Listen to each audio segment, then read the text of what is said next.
Alex Kane and Fionnuala O'Connor are joined by Slugger O'Toole's David MacCann. Welcome to all of you. Thanks very much indeed for joining us. Fionnuala, let's have a chat first of all about some of what Steve Aiken said. Do you see inconsistencies in the position of the Ulster Unionist Party on candidates who are standing, candidates who are not standing? Well, I see inconsistencies in all directions, and I'm not surprised because I was struck by one line from Steve Aiken there. Everybody in the Ulster Unionist Party has taken a very clear position, he said, on this was on Brexit. Everybody in the Ulster Unionist Party has never taken a clear position on anything. Being the leader of the Ulster Unionist Party, as everybody knows, is like minding mice at the crossroads or chasing whatever it is, chasing cats. From that point on, his position, I thought, was increasingly untenable, and sure enough, he made various more inconsistent remarks after that. This is a man who's only just taken over, whom, as you put it, almost came unstuck before he even came into the job. He's made various very confident assertions, which he's almost immediately had to withdraw. That wasn't at all convincing when he said, we didn't listen to the paramilitaries, and he skipped off that very fast. He said, no, he listened to people in the constituency. Then he was very inconsistent indeed on your persistent questioning of him vis-a-vis George Hamilton was not impressive. Yours was, of course, but his answers were not.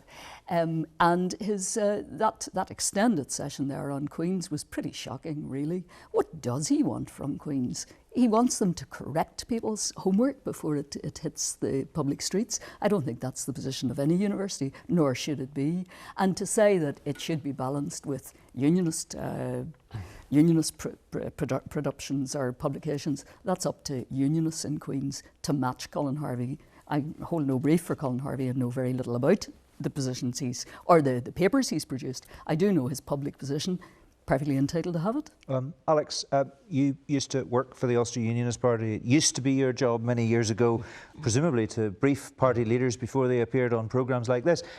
What did you make of the positions adopted tonight by the new leader of the party? You know, worth saying again, 5 days in the job. Well, I think the first thing to say when Steve talks about there's clarity in the Ulster Unionist Party's position on Brexit, I'm not sure there is, because listening to him at his speech on Saturday, his inaugural speech as leader, when he said we either leave as one nation or we remain as one nation, that's not quite the same as saying that you oppose the Boris deal, because it leaves out the possibility that if Boris his deal does go down, there's a new deal comes somewhere along the line, which does take the United Kingdom out as one nation, that the Ulster Unionist Party would buy into that. You should not leave question. And it's important because that's what did for Danny Kennedy. He lost his seat primarily because there was huge confusion. So many people said to me, do they want to stay? Do they want to leave? Can be a problem. Would it not make sense for Tom Elliott to come out and say, I agree with Steve Aiken, if indeed he agrees with Steve Aiken, as Mr. Aiken says he does? The easiest way of clearing that up is to come out and say it. Well,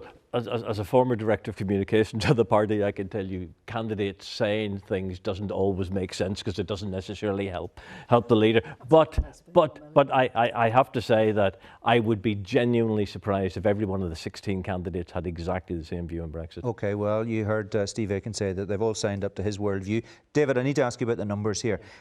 Where are UUP wins a possibility? Crunch those numbers for us. So there are two target seats, are really South Antrim and Fermanagh South Tyrone at the minute. So in Fermanagh South Tyrone, Michelle Gildernew ousted Tom Elliott by about 900 votes. It's always going to be a close seat, and obviously the DUP have weighed in behind Tom Elliott. Interestingly, Arlene Foster seemed to announce Tom Elliott before the Ulster Unionists did. And then South Antrim, where it's going to be a rematch again between Danny Kinahan and Paul Girvan, the DUP MP, and of course Danny Kinahan ousted William McRae in 2015, but of course it was short-lived. Very interesting, wasn't it?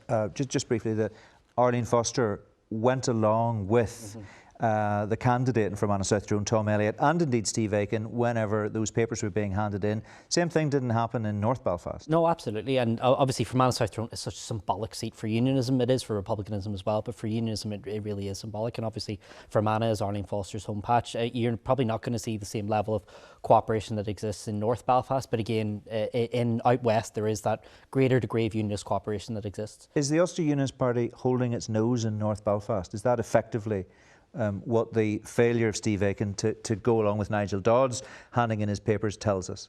There's an element of that, but I think Steve is absolutely right. You know, North Belfast, there was no mood. I remember when he actually said, you know, when he said, we'll fight all 18 seats. I remember, I think it was on a programme 2 hours later, saying North Belfast Unionism does not want a split vote there. He was always going to have to withdraw. The following day on radio, in the programme I was on, he was also talking about still trying to find candidates for the 18 seats. There wasn't, so it was there wasn't going to be a candidate. There never was going to be a candidate for North Belfast. I want to ask you, Fionnuala, there's this new pro-Remain group, Our Future, Our Choice, endorsing 6 candidates. Naomi Long, Colm Eastwood, Danny Kinahan, John Finucane, Claire Hanna and Stephen Farry. But interestingly, not Steve Aiken, not Paula Bradshaw, not Alicia McCallion. So there's a very, so there's an inconsistency in the choosing of those 6 candidates. Well, I think that pact, it doesn't really exist and didn't really exist, and it's a bit like the accusations of sectarianism from the other side towards those people. That's silly. And I think likewise is the attempt to present anything that looks like an alliance to fight anything. This is all very hole in corner and last minute and hooked together. I don't think you can expect much more consistency from it. David, what do you make of that list? I mean, is that just the 6 candidates that whoever's behind Our Future, Our Choice think have the best chance of winning? And you can understand if that's the case, how that would be very annoying to Alicia McCallion, but, you know, very satisfying for Colm Eastwood, for example? Yeah, no, absolutely. But as Fionnuala's just saying, it really does show how ad hoc the pro-Remain alliance was. And interestingly, you were talking about the DUP, UUP situation in North Belfast.